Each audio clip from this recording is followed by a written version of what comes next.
Hola, bienvenidos a una nueva clase de Economía para Todos. En esta ocasión vamos a hablar acerca del sistema Bretton Woods, uno de los varios sistemas monetarios internacionales que se aplicó a lo largo de la historia. A continuación vamos a hacer una breve presentación de lo que este sistema representó para la historia. El acuerdo de Bretton Woods, que fue dado en 1944 y duró hasta 1971, marcó un nuevo orden en la economía global. Esto porque varios países que fueron los vencedores de la Segunda Guerra Mundial establecieron nuevas formas de hacer economía a nivel internacional en un complejo hotelero en New Hampshire llamado Bretton Woods en la nación de Estados Unidos. Este acuerdo se dio en el marco de un nuevo proceso económico y sus acuerdos tenían la intención de mejorar básicamente las capacidades comerciales de los países que se posicionaron como las nuevas potencias después de la guerra. Básicamente la idea era ordenar un sistema en el cual la facilidad para hacer comercio internacional permita que las nuevas potencias ganen más posibilidades dentro del comercio en relación a aquellos que habían perdido la guerra. ¿Cuáles fueron las principales características de este acuerdo? Pues principalmente que el sistema de tipo de cambio fijo se estableció para las monedas de las diferentes naciones, pero también había la permisión de que hayan tipos de cambios ajustables. Se crearon dos instituciones que hasta la actualidad persisten, el Fondo Monetario Internacional y también el Banco Mundial.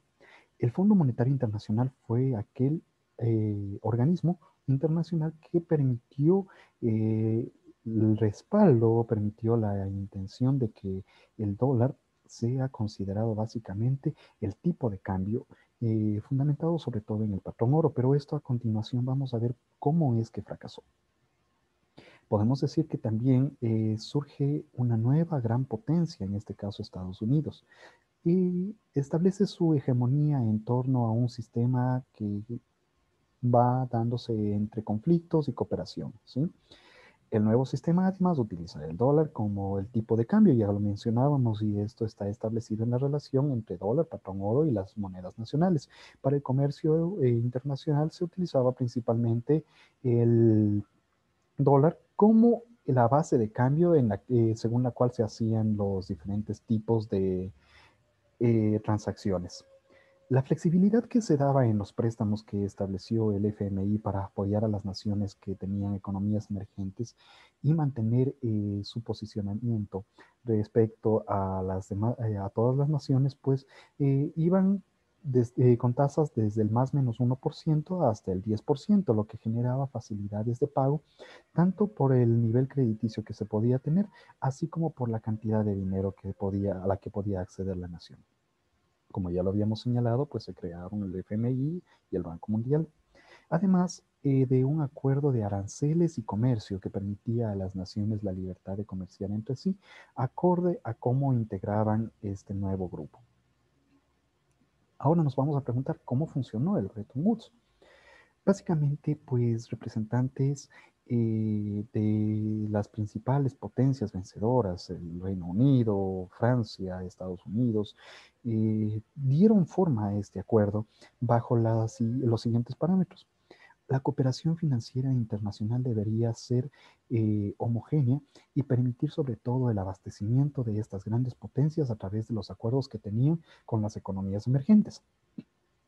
El comercio internacional iba justamente a respaldar este tipo de acuerdos de cooperación financiera, porque basados en la producción de diferentes bienes y servicios, se podían generar acuerdos no solo de tipo comercial, sino también financiero, que finalmente iban a permitir la generación de liquidez en las economías emergentes mediante la adquisición eh, de acuerdos y nuevas deudas con las economías hegemónicas.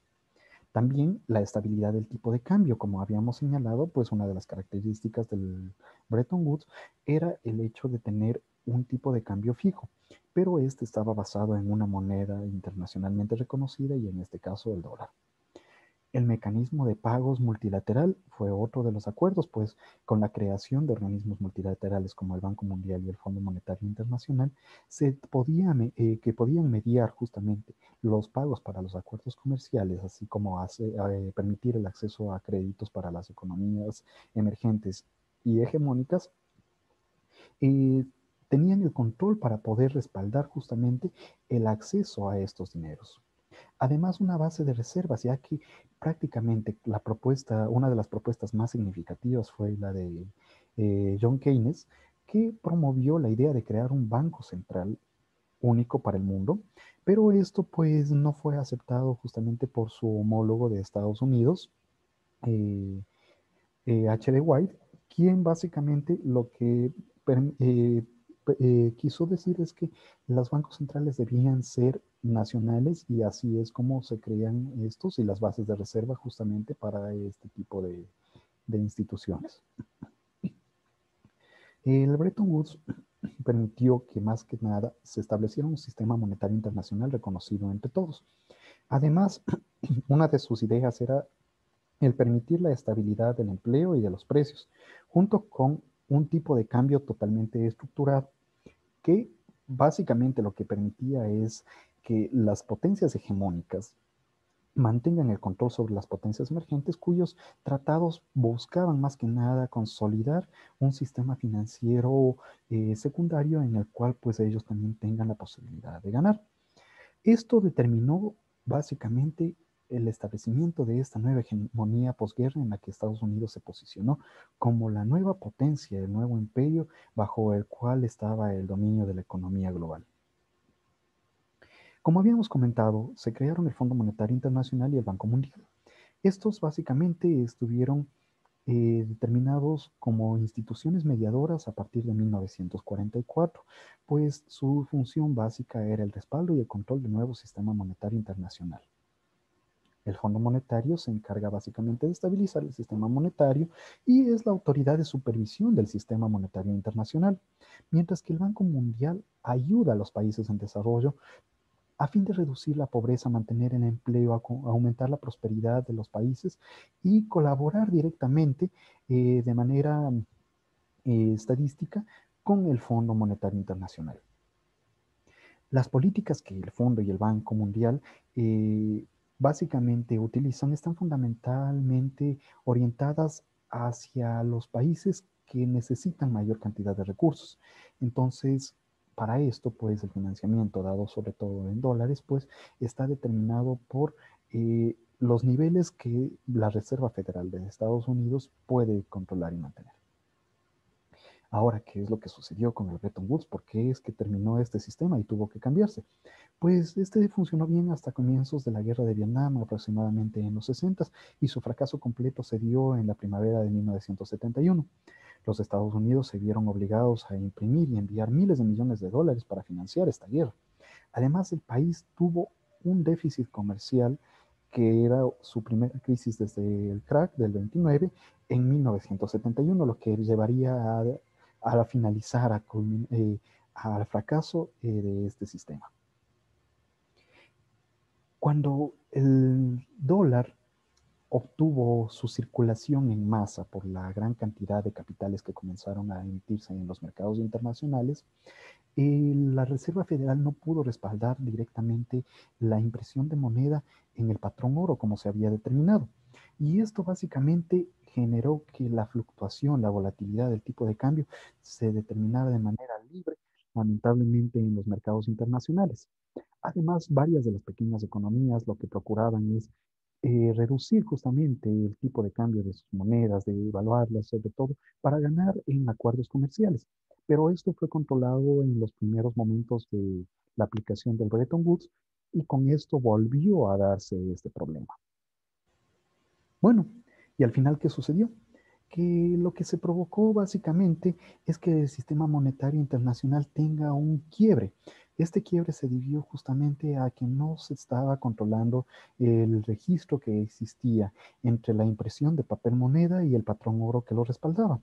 Esto generó básicamente un conjunto de políticas monetarias expansivas, de carácter expansivo, que fueron inflando al sistema.